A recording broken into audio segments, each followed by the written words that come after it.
Ini adalah hari pertama perempuan ini bersekolah. Ia baru saja pindah ke sekolah itu. Pak guru langsung memperkenalkannya ke kelas. Ia pun berjalan menuju kursi paling belakang. Namun belum juga sehari bersekolah, ia sudah dapat masalah. Sekelompok geng perempuan datang hendak membulinya. Si kepala geng langsung mengejek dan menghinanya. Ia pun menantang si murid baru untuk berkelahi. Tapi apa yang terjadi? Si murid baru menerima tantangan itu. Lalu dengan mengejutkan, si murid baru menghajar habis para anggota geng perempuan. Mereka babak belur dibuatnya. Keesokan harinya, si kepala geng datang lagi. Ia belum puas dan ingin balas dendam. Lantas, ia memanggil geng laki-laki untuk menyerang si perempuan. Dan benar saja, sepulang sekolah, para geng laki-laki sudah menghadang dan menantang si murid baru.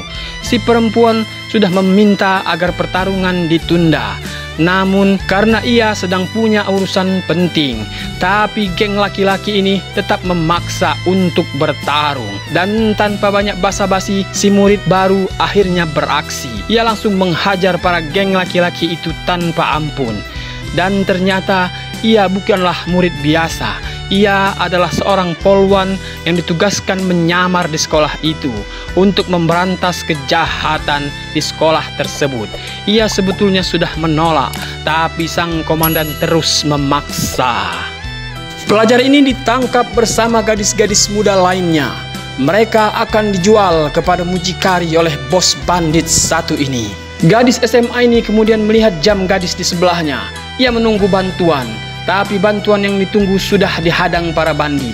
Gadis ini akhirnya membongkar penyamarannya. Ia ternyata adalah polisi, tapi upayanya berhasil digagalkan para bandit. Namun tiba-tiba sesuatu terjadi. Mucikari tadi malah berbalik menodongkan senjata ke arah bos bandit.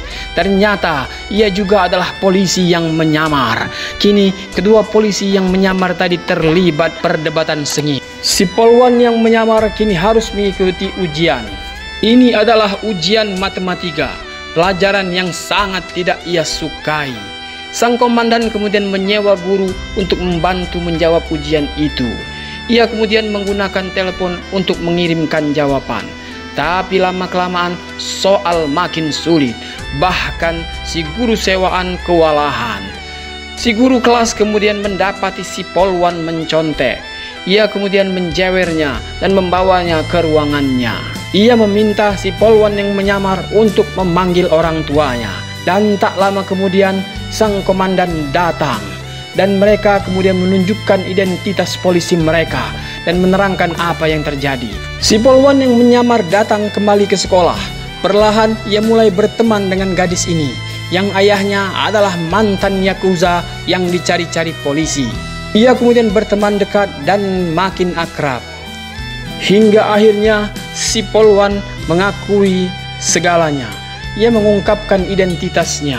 Temannya itu pun kecewa dan marah. Tapi komandan datang dan menjelaskan semuanya.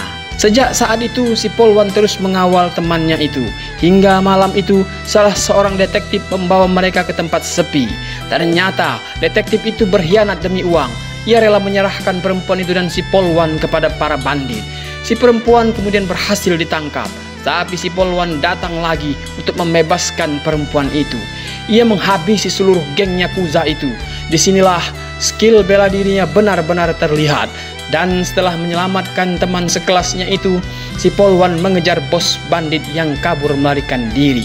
Ia nekat naik ke kap mobil dan bergelantungan.